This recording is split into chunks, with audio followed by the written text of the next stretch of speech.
Tirupati national సంస్కృత యూనివర్సిటీలో దారుణం చోటు చేసుకుంది. చదువు చెప్పే ప్రొఫెసర్ కామాంధుడిగా మారి ఓ విద్యార్థినిని లైంగికంగా వేధించాడు. Assistant professor doctor Lakshman Kumar first year విద్యార్థినిని ప్రెగ్నెంట్ చేశాడు. మరో అసిస్టెంట్ ప్రొఫెసర్ శేఖర్ రెడ్డి కూడా విద్యార్థినిని బ్లాక్మెయిల్ చేసి వేధింపులకు దిగాడు. దీంతో విద్యార్థిని జాతీయ సంస్కృత విశ్వవిద్యాలయం వైస్ ఛాన్సలర్ కు ఫిర్యాదు చేసింది. అంతర్గత విచారణ జరిపి ప్రొఫెసర్ లక్ష్మణ్ కుమార్ ను సస్పెండ్ చేస్తూ అధికారులు ఆదేశాలు జారీ చేశారు. అనంతరం తిరుపతి వెస్ట్ పోలీస్ స్టేషన్లో ఫిర్యాదు ఇన్ఛార్జ్ వీసీ రజనీకాంత్ శుక్లా ఫిర్యాదు చేశారు. అయితే పోలీసులు బాధితురాలతో ఫిర్యాదు చేయించాలని సూచించారు. ప్రస్తుతం బాధితురాలు సంస్కృత యూనివర్సిటీ నుంచి ఒరిస్సాకు వెళ్లిపోయింది. లైంగికంగా వేధించిన ప్రొఫెసర్లపై కఠిన చర్యలు తీసుకోవాలని వర్సిటీ ఎదుట విద్యార్థి సంఘాలు ఆందోళనకు దిగాయి.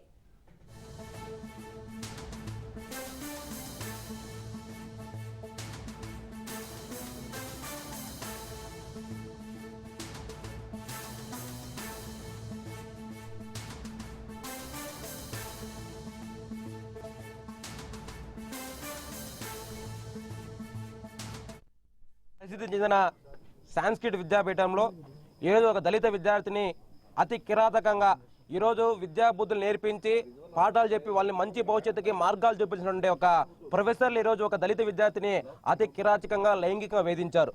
ఇది ఆలస్యంగా బయట వచ్చింది. ఎవరైతే లైంగికంగా వేధించి ఇబ్బంది పెట్టారో అతని దగ్గర కొన్ని ఫోటోలు సాక్ష్యాధారాలు తీసుకొని మరొక ప్రొఫెసర్, ఇలా ఇద్దరు ముగ్గురు ప్రొఫెసర్లు, కేవలం ఒక ప్రొఫెసర్ పేరు మాత్రం మీరు లక్ష్మణ్ కుమార్ అనే వ్యక్తి పేరు మాత్రం బయటకు వచ్చింది. అతన్ని చట్టప్రకారంగా సస్పెండ్ చేసినాము, అరెస్ట్ చేస్తామని చెప్పి కూడా ఇక్కడ చెప్తా ఉన్నారు. మేము ఈ రాష్ట్ర ప్రభుత్వాన్ని, కేంద్ర ప్రభుత్వం ఒకటే కోరుతా ఉన్నాం. ఒకవైపు యూనివర్సిటీ అభివృద్ధి కొరకు లక్షల కోట్ల రూపాయలు ఫండ్లు రిలీజ్ చేస్తున్నారు. 20 లక్షల తిరుపతి నేషనల్ సంస్కృత యూనివర్సిటీలో దారుణం చోటు చేసుకుంది. చదువు చెప్పే ప్రొఫెసర్ కామాంధుడిగా మారి ఓ విద్యార్థినిని లైంగికంగా వేధించాడు.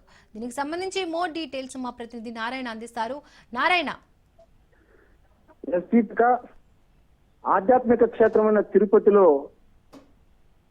జాతీయ సంస్కృత విశ్వవిద్యాలయంలో నిన్న ఒక ఘటన జరగడం యావత్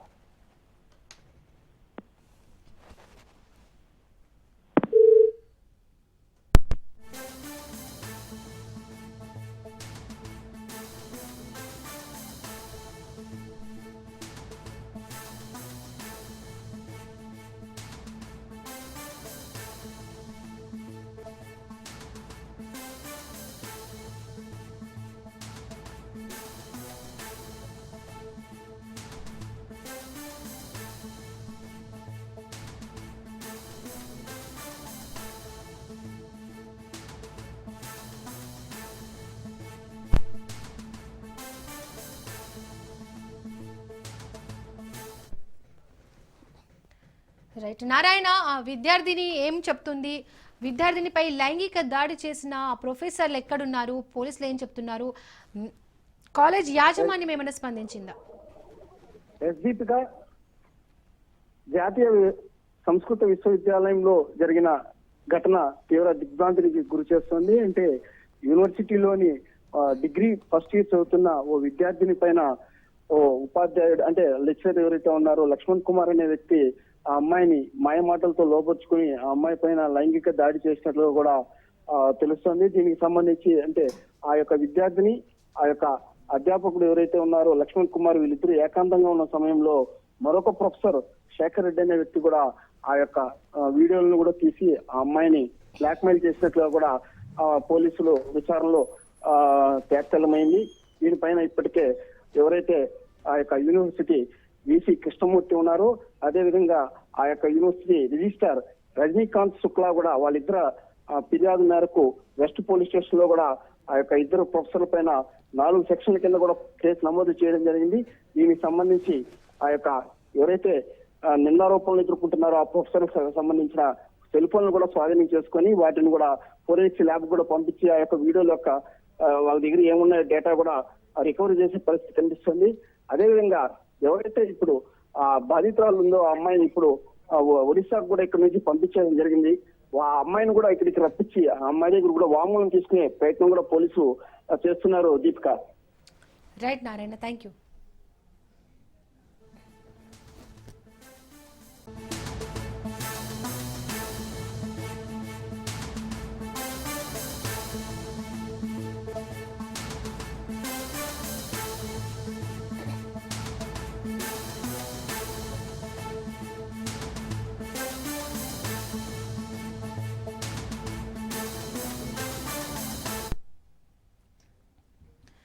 కరీంనగర్ జిల్లాలో గంజాయి కలకలం రేపింది. జమ్మికుంటలో గంజాయి ముఠా సభ్యుడిని స్థానికులు పట్టుకున్నారు.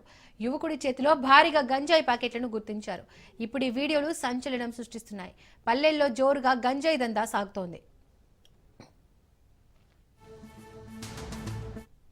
సెల్లడ పెట్టు కేఎస్ రావు పెట్టు అన్న ప్లీజ్ అన్న నీ కేఎస్ రావు ప్లీజ్ అన్న కొట్టే ఆగోసుకో తలకే వలిగిపోతుంది. ఎవరు లిఫ్ట్ చేసి స్పీకర్ పెట్టి మాట్లాడు. లేదు స్పీకర్ పెట్టి మాట్లాడితే అయ్యో గిరా బయట ఉన్నా నేను ఫోన్ ఎత్తా సంట అయిందా షూర్ అయిందా అన్న ఫోన్ ఎత్తా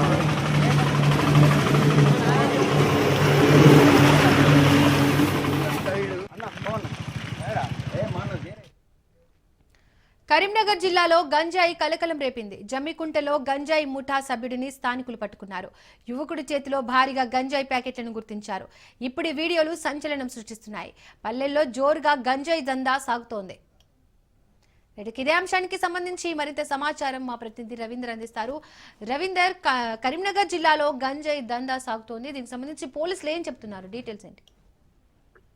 దీపిక, కరీంనగర్ ఉమ్మడి జిల్లా వ్యాప్తంగా చూసుకున్నట్టయితే గంజాయి మాఫియా అనేది యథేచ్ఛగా కొనసాగిస్తున్న పరిస్థితులు చెప్పవచ్చు. మనం నిర్ణయం తీసుకున్నాం. ఒకవైపు ఆ జమ్మికుంటల్లో ఒకవైపు ఒక వ్యక్తి దగ్గర గంజాయి ప్యాకెట్లు, అంటే అతను గంజాయి సప్లై చేస్తున్న సమయంలో ఒకవైపు అక్కడ ఉన్న యువకులు అతన్ని నిలదీయడంతో కూడా అతని దగ్గర ఒక 3 గంజాయి ప్యాకెట్లు కూడా దొరకడం జరిగింది. అంటే ఈ గంజాయి అనేది వేరే ఇతర రాష్ట్రాల నుంచి తీసుకువచ్చి వాళ్ళు ఇక్కడ సప్లై చేస్తున్న పరిస్థితి కనబడుతుంది. అదేవిధంగా కరీంనగర్ హెడ్ క్వార్టర్స్, కొన్ని మారుమూల ప్రాంతాలు, గ్రామాల్లో ఒకటి, అదేవిధంగా జైత్యాల ప్రాంతంలో, ఇటు బీర్పూర్, అటు ఆ సరంగపూర్ ఆ ప్రాంతం నుంచి ఇట్లా అంటే ఆ ప్రాంతాల నుంచి కూడా ఒకవైపు గంజాయి ఇక్కడ తీసుకువచ్చి వీళ్ళు యథేచ్ఛగా అమ్ముతున్న పరిస్థితి కనబడుతుంది. ముఖ్యంగా యువతకు ఈ గంజాయిని అలవాటు చేస్తున్న పరిస్థితి అయితే కనబడుతుంది. ఎందుకంటే అది సిగరెట్ లో పెట్టి వాళ్ళు పీల్చినట్టయితే అది గుమ్మున మత్తెక్కుతుంది. కాబట్టి ఆ మత్తులో వాళ్ళు ఏం చేస్తారనేది కూడా తెలియదు. ఈ గంజాయి తాగడంతో ఇప్పటి వరకే యువత కూడా ఈ గంజాయి తాగుతూ చాలా వరకు ఇబ్బందికరంగా మారుతున్న పరిస్థితి కనబడుతుంది.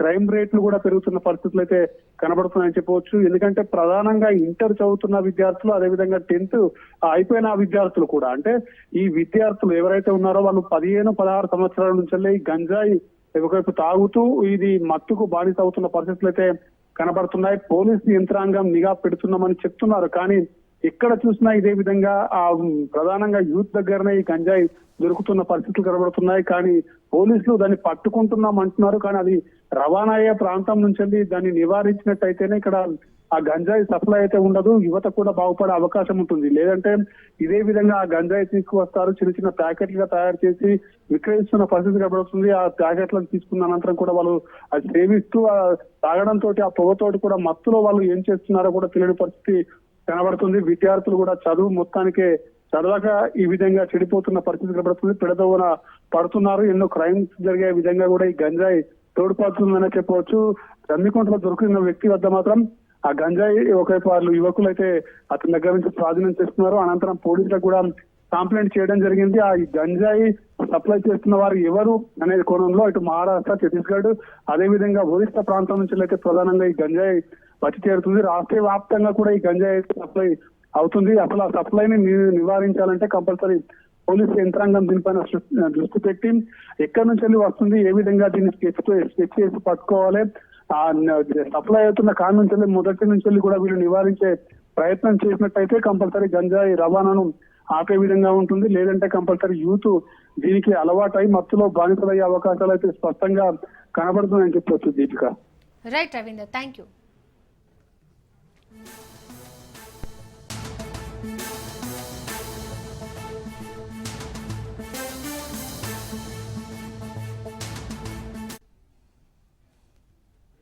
ఈ నెల 8-9 తేదీల్లో తెలంగాణ రైజింగ్ గ్లోబల్ సమ్మిట్ కు తెలంగాణ రాష్ట్ర ప్రభుత్వం విస్తృత ఏర్పాట్లు చేసింది.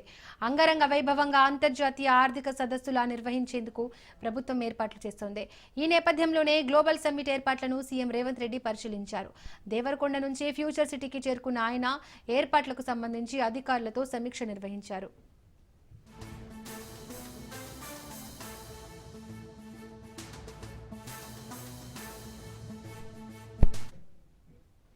రాష్ట్ర ప్రభుత్వం అత్యంత ప్రతిష్టాత్మకంగా నిర్వహించబోతున్న Bharat future city Telangana rising global summit కు సర్వం సిద్ధమైంది. సీఎం రేవంత్ రెడ్డి నాయకత్వంలో రాష్ట్ర భవిష్యత్తు దృష్టిని దేశానికి ప్రపంచానికి తెలియజేసే ఉద్దేశంతో ఈ సమిట్ ను నిర్వహిస్తున్నారు. ప్రభుత్వం 2047 నాటికి రాష్ట్ర ఆర్థిక వ్యవస్థను $3 ట్రిలియన్ పెంచే లక్ష్యంతో సుదీర్ఘకాలిక అభివృద్ధి ప్రణాళికలను సిద్ధం చేసింది. ఈ సమిట్ వేదికగా భవిష్యత్తులో చేయబోయే అభివృద్ధి ఆలోచనలను ప్రణాళికలను వివరిస్తూ ఒక సమగ్రమైన అభివృద్ధి విజన్ ప్రాజెక్ట్ బుక్ ను విడుదల చేయనున్నారు.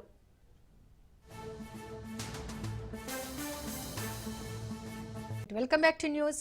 Hyderabad global summit war room ను మంత్రి తుమ్మల నాగేశ్వరరావు సందర్శించారు. సమిట్ ఏర్పాట్లను మంత్రి తుమ్మల సమీక్షించారు. సమిట్ ను విజయవంతంగా నిర్వహించేందుకు అధికారులకు మంత్రి తుమ్మల అవసరమైన సూచనలు చేశారు. ప్రపంచ స్థాయి ప్రమాణాలతో కార్యక్రమాన్ని నిర్వహించేందుకు అన్ని శాఖలు సిద్ధంగా ఉండాలని సూచించారు.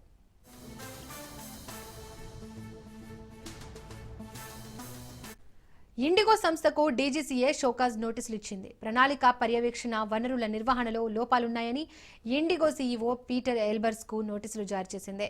ఇండిగో ప్రయాణికులకు తిప్పలు తప్పడం లేదు. 6 రోజులుగా ప్రయాణికులు నరకం అనుభవిస్తున్నారు. ఏం చేయాలో తెలియని పరిస్థితి. ఇండిగో విమాన సర్వీసులు పెద్ద ఎత్తున క్యాన్సిల్ కావడంతో ప్రయాణికులు ఎయిర్పోర్టుల్లో ఇబ్బందులు పడుతున్నారు. అసలు ఏం జరుగుతుందో తెలియక సరైన సమాధానం చెప్పేవారు లేక టార్చర్ అనుభవిస్తున్నారు.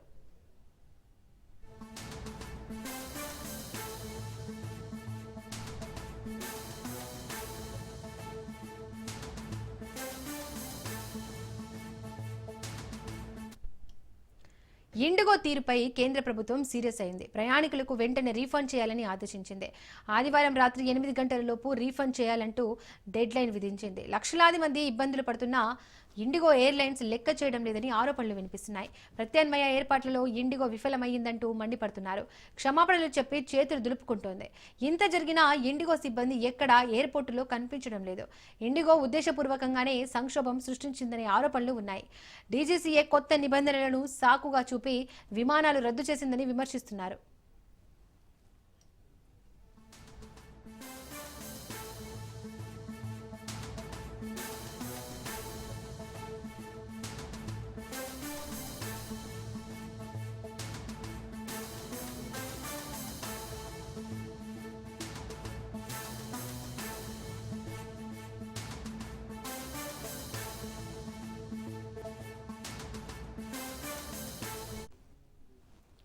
దేశీయ విమానయాన దిగ్గజం ఇండిగోపై కేంద్ర ప్రభుత్వం కఠిన చర్యలకు సిద్ధమవుతున్నట్లు తెలుస్తోంది. దేశవ్యాప్తంగా భారీగా విమానాలను రద్దు చేసినందుకు ఇండిగో సీఈఓ పీటర్ ఎల్బర్స్ ను పదవి నుంచి తొలగించాలని యోచిస్తున్నట్లు సమాచారం. ఇండిగో వైఫల్యం కారణంగా వేలాది మంది ప్రయాణికులు తీవ్ర ఇబ్బందులకు గురైన నేపథ్యంలో పౌర విమానయాన మంత్రిత్వ శాఖ ఆ సంస్థ అధికారులను సమావేశానికి పిలిపించింది. సంస్థపై కఠిన చర్యలు తీసుకునేందుకు ప్రభుత్వం సిద్ధమవుతోందని, ఇందులో భాగంగా భారీ జరిమానా విధించే అంశాన్ని కూడా పరిశీలిస్తున్నట్టు తెలుస్తోంది. అంతేకాకుండా ఇండిగో నిర్వహించే విమానాల సంఖ్యను తగ్గించడం ద్వారా దేశంలోనే అతిపెద్ద విమానయాన సంస్థకు గట్టి సంకేతాలు పంపాలని యోచిస్తోంది.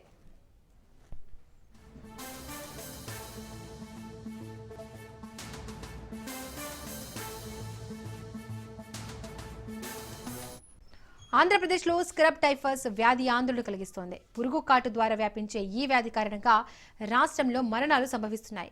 రాష్ట్రంలో కొన్నేళ్లుగా స్క్రబ్ టైఫస్ కేసులు నమోదవుతున్నా ఇప్పుడు వరుసగా ప్రజలు మృతి చెందడం మరింత కలవరం రేపుతోంది.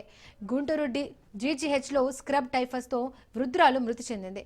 తాజాగా కృష్ణా జిల్లాలో మరో వ్యక్తి స్క్రబ్ టైఫస్ వ్యాధితో మృతి చెందడంతో మొత్తం మృతుల సంఖ్య 5కు చేరింది. కృష్ణా జిల్లా మోదునూరు గ్రామానికి చెందిన శివశంకర్ అనే వ్యక్తి ఇటీవల అనారోగ్యానికి గురయ్యారు. స్క్రబ్ టైఫస్ లక్షణాలు కనిపించడంతో ఈ నెల 2న వైద్య అధికారులు ఆయన నుంచి శాంపిల్స్ సేకరించారు. అయితే వ్యాధి నిర్ధారణ పరీక్షల నివేదిక రాకముందే ఆయన ప్రాణాలు కోల్పోయారు. రిపోర్టులో ఆయనకు స్క్రబ్ టైఫస్ పాజిటివ్గా నిర్ధారణ అయింది. మృతుడికి కిడ్నీ సంబంధిత సమస్యలు కూడా ఉన్నట్లు వైద్యులు తెలిపారు.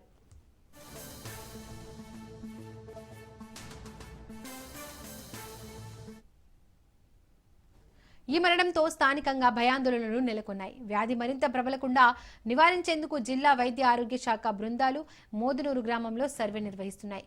ప్రజలు అప్రమత్తంగా ఉండాలని, పురుగు కాటుకు గురైనప్పుడు లేదా వ్యాధి లక్షణాలు కనిపించినప్పుడు వెంటనే సమీపంలోని ఆసుపత్రిని సంప్రదించాలని అధికారులు సూచిస్తున్నారు.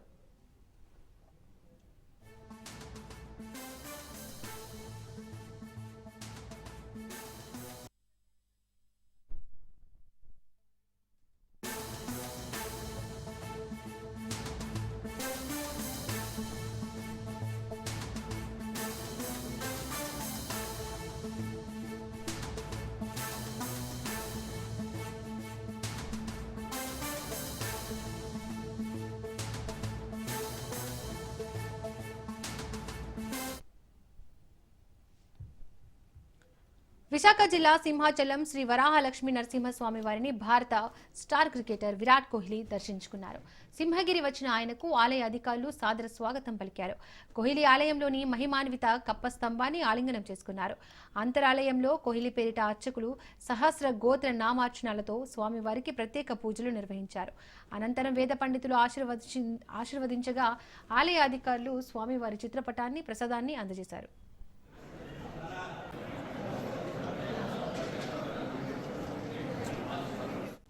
మేడారం జాతర తెలంగాణ సంస్కృతికి ప్రతీకగా ఉంది. ములుగు జిల్లాలోని మేడారంలో జరిగే ఈ గిరిజన జాతరకు దేశం నలుమూలల నుంచి లక్షలాది మంది భక్తులు తరలివస్తారు. కాకతీయ రాజుల కాలం నాటి సమ్మక్క సారలమ్మల త్యాగాలను స్మరించుకుంటూ ఈ జాతరను ప్రతి 2 ఏళ్లకు ఒకసారి నిర్వహిస్తారు. దీనిని తెలంగాణ కుంభమేళగా అభివర్ణిస్తారు. మేడారం మహాజాతర ఏర్పాట్లపై Raj news ground report.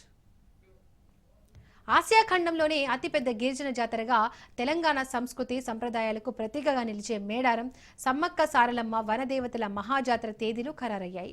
Mulugu జిల్లా తాడ్వాయి మండలం మేడారంలో 2026 జనవరి 28 నుంచి 31 వరకు 4 రోజుల పాటు ఈ అపురూపమైన పండుగ జరగనుందని పూజారుల సంఘం ప్రకటించింది.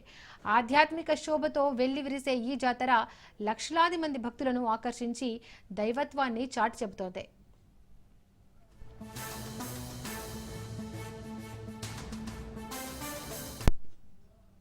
అతిపెద్ద ఆదివాసీ గిరిజన జాతర ప్రతి 2 ఏళ్లకు ఒకసారి కుంభమేళాను తలపించే శ్రీ మేడారం సమ్మక్క సారలమ్మ జాతర 2026 జనవరి 28 నుంచి 31 వరకు 4 రోజుల పాటు ఘనంగా నిర్వహించే విధంగా అయితే ఇక్కడ ఏర్పాట్లు అయితే కొనసాగుతున్నాయి. ప్రస్తుతం మేడారం గద్దల ప్రాంగణంలో ఉన్నాము.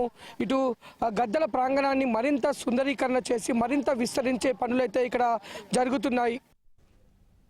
మేడారం జాతర సుమారు 900 సంవత్సరాలకు పైగా చరిత్ర కలిగిన గిరిజన పండుగ. కాకతీయ రాజుల కాలంలో పన్నుల వసూలుకు వ్యతిరేకంగా సమ్మక్క సారలమ్మ, పడిగిద్దరాజు, గోవిందరాజు వంటి వనదేవతలు తమ ప్రజల కోసం ప్రాణత్యాగం చేశారనే కథ దీని వెనుక ఉంది.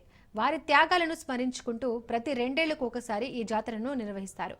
ఇది కేవలం ఒక పండుగ మాత్రమే కాదు, గిరిజనుల ఆత్మగౌరవం, పోరాట స్ఫూర్తికి ప్రతీక. ఈ జాతరను తెలంగాణ కుంభమేళగాను అభివర్ణిస్తారు. ఇది ప్రపంచంలోనే అతిపెద్ద గిరిజన పండుగగా గుర్తింపు పొందింది.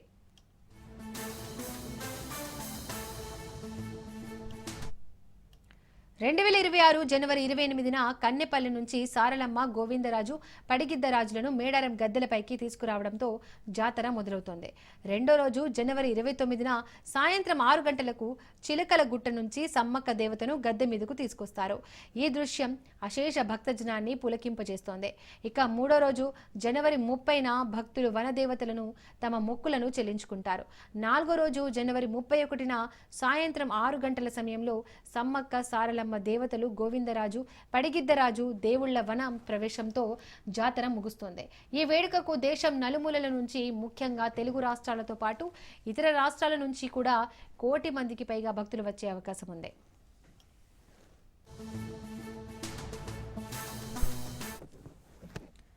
గత సంవత్సరాల్లో తెలంగాణ ప్రభుత్వం మేడారం జాతర కోసం విస్తృతమైన ఏర్పాట్లు చేసింది. భక్తుల సౌకర్యార్థం తాత్కాలిక షెల్టర్లు, మంచినీటి సరఫరా, పారిశుద్ధ్య నిర్వహణ, వైద్య శిబిరాలు, నిరంతర విద్యుత్ సరఫరా వంటి మౌలిక సదుపాయాలను కల్పించారు. తెలంగాణ రాష్ట్ర రోడ్డు రవాణా సంస్థ టీఎస్ఆర్టీసీ ప్రత్యేక బస్సులను నడుపుతోంది. భద్రతా ఏర్పాట్లలో భాగంగా వేలాది మంది పోలీసులు, హోంగార్డులను మోహరించి సీసీ కెమెరాల నిఘాతో పటిష్ట బందోబస్తు ఏర్పాటు చేశారు. ఈసారి కూడా కాంగ్రెస్ ప్రభుత్వాన్ని పూజారులు తగిన ఏర్పాట్లు చేయాల్సిందిగా కోరారు. 2024లో కాంగ్రెస్ ప్రభుత్వం 105 కోట్లతో మేడారం జాతర కోసం ఏర్పాట్లు చేసింది.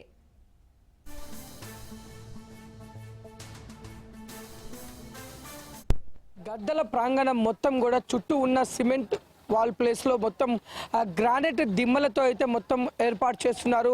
మొత్తం గద్దల ప్రాంగణం చుట్టూ కూడా భారీ గ్రానైట్ దిమ్మలు, 9 ప్రవేశ ద్వారాలతో అయితే సమ్మక్క గద్దల ప్రాంగణాన్ని అయితే ఏర్పాటు చేస్తున్నారు.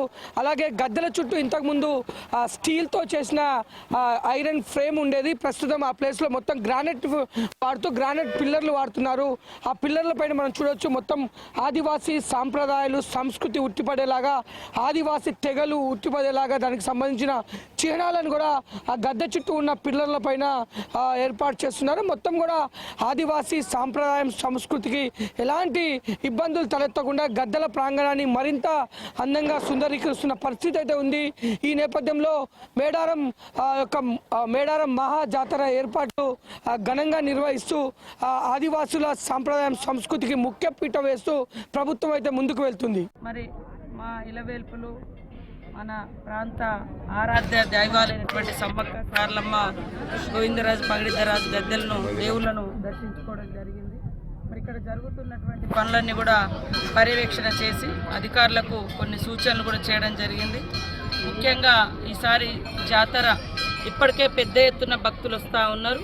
భక్తుల యొక్క నమ్మకాన్ని విశ్వాసాన్ని పెంచే విధంగా మరి ముఖ్యమంత్రి రేవంత్ రెడ్డి గారు ప్రత్యేకంగా చొరవ తీసుకొని ఒక భక్తుడిగా, ఒక బాంధవుడిగా, ఒక బాధ్యుడిగా ఈ ప్రాంతంలో మరి కొన్ని తరాల పాటు ఈ యొక్క తల్లుల యొక్క కీర్తి ప్రతిష్ట ఈ సమాజంలో వెలుగొందాలని వారి కోరికతోటి ఈ యొక్క కార్యాచరణ మేము చేపట్టడం జరిగింది. ఈసారి చాలా పెద్దగా బాగా చేస్తారు, లక్షలలో పబ్లిక్ వస్తుంది ఈసారి అని. లాస్ట్ ఇయర్ 2 సంవత్సరాల చేత కింద కూడా ఈసారి చాలా బాగా పబ్లిక్ కోసం ఇబ్బంది అవుతుందని చెప్పి ఈసారి మంచి ఎడల్పో చేస్తారు. దర్శనం కూడా బాగా అవుతుంది, మంచిగా అవుతుంది. మేడారం వచ్చామండి. ఇంతకుముందు దానికంటే ఇప్పుడు చాలా అభివృద్ధి బాగా చేస్తున్నారు. చాలా ప్లేస్ కూడా బాగా ఎక్స్టెండ్ చేశారు. అప్పుడు అంటే ప్రజలు బాగా ఇబ్బంది పడేది, కానీ ఇప్పుడు చాలా మంచిగా ఇంకా ఈ ప్రభుత్వంలో ఇంకా బాగా జరుగుతుంది. ఇప్పుడు ఎక్కడ చూసినా మీరు ప్రజలు ఇంకా రాలేదు, ఇంకా చాలా వస్తారు. ఇంకా చాలా 1 మంత్ టైం ఉంది. 1 మంత్ లోపు ఈ ప్లేస్ అంతా మంచిగా అరేంజ్మెంట్ అవుతుంది. అసలు ప్రజలకు ఇబ్బంది ఉండకుండా చేస్తున్నారు, చాలా బాగా చేస్తున్నారు. బాగా నచ్చిందండి. ప్రభుత్వం ముందు చూపుతో ఈసారి భక్తులకు ఎలాంటి అసౌకర్యాలు కలగకుండా, ఇంత పెద్ద డెవలప్గా భక్తులకు ఎలాంటి విధంగా అంటే ఇబ్బంది కలగకుండా చాలా నిధులతో మంచి సౌకర్యంగా నిర్మిస్తున్నారు. భక్తులకు ఎలాంటి ఇబ్బంది లేకుండా చేసినందుకు కాంగ్రెస్ గవర్నమెంట్కు ధన్యవాదాలు. డెవలప్ ఉన్నది, మునుపటితో పోలిస్తే ఇప్పుడు బాగున్నది. వచ్చే దారిలో రోడ్డు కూడా బాగా విస్తరణగా ఉన్నది. గద్దెలు కూడా చాలా అందంగా ఉన్నది. రేవంత్ రెడ్డి పరిపాలన బాగున్నది. సీతక్క గారి ఆధ్వర్యంలో, పొంగిరెడ్డి గారి ఆధ్వర్యంలో ఇక్కడ బాగా జరుగుతుంది అభివృద్ధి పనులు. జాతీయ హోదా ఇవ్వాలని మేము కోరుకుంటున్నాం. అదే కాకుండా ఈ ఇయర్ వస్తే చాలా అభివృద్ధిగా జరిగింది సమ్మక్క సారక్క జాతర.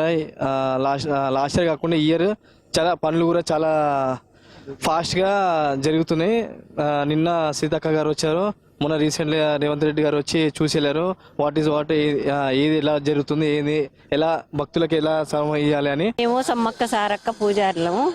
ఇక్కడ పనులు జరుగుతున్నాయి, అన్నీ బాగానే జరుగుతున్నాయి. వచ్చే పెద్ద జాతరకి ఏం జరిగినా కూడా అన్నీ బాగానే ఉంటాయి. అన్నీ బాగానే పనులు కూడా బాగా జరుపుకుంటున్నారు. మేము సమ్మక్క సారక్క పూజారులు. అంటే ఇప్పుడు ఈ గద్దెల ప్రాంగణాన్ని కూడా చాలా విస్తరిస్తున్నారు కదా, పెద్దగా. ఇంతకు ముందుగా చిన్నగా ఉన్నాయి కదా, దాన్ని ఇక పెద్దగా చేస్తాను.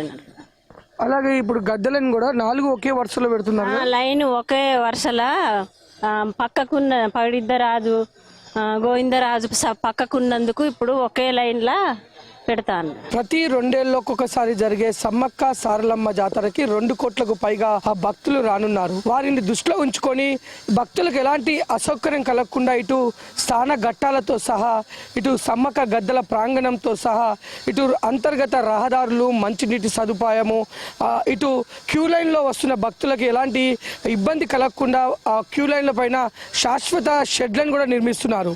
మేడారం మహాజాతరకు విచ్చేస్తున్న భక్తులంతా కూడా ఆనందాన్ని, హర్షాన్ని వ్యక్తం చేస్తున్నారు. కెమెరామెన్ శివకుమార్తో చంద్రశేఖర్, రాజ్ న్యూస్, మేడారం.